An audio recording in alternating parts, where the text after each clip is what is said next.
Pegi Setiawan bebas, Bareskrim evaluasi penyidik Polda Jabar. Bareskrim Polri angkat bicara usai gugatan pra-peradilan Pegi Setiawan terkait penetapan status tersangka di kasus pembunuhan Vina dikabulkan oleh PN Bandung.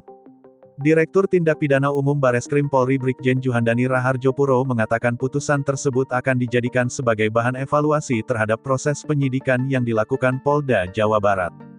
Ini tentu saja menjadi evaluasi kita bersama. Kita juga melihat evaluasi-evaluasi terhadap penyidik-penyidik yang ada bagaimana proses itu, ujarnya dalam konferensi pers, Senin, 8/7. Juhandani mengatakan dalam putusannya Hakim Tunggal Eman Sulaiman juga telah menyoroti adanya aspek formil yang tidak dipenuhi oleh penyidik dalam proses penetapan tersangka terhadap Pegi.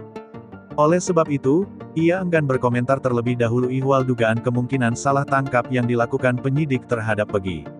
Ia menyebut Bareskrim akan mengevaluasi proses-proses yang telah dilakukan penyidik khususnya yang disebut tidak dilakukan oleh PN Bandung.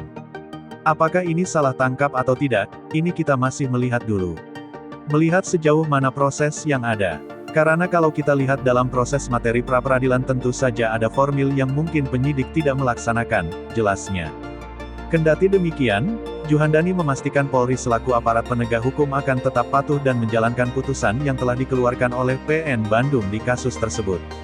Pada prinsipnya, seperti yang disampaikan Karopenmas, kita akan tunduk dengan putusan ataupun putusan hakim yang sudah ada, tegasnya.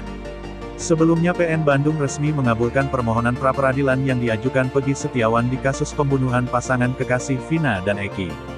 Melalui putusan tersebut, Hakim Tunggal Eman Sulaiman menyatakan penetapan tersangka yang dilakukan oleh Polda Jawa Barat tidak sah dan harus batal demi hukum.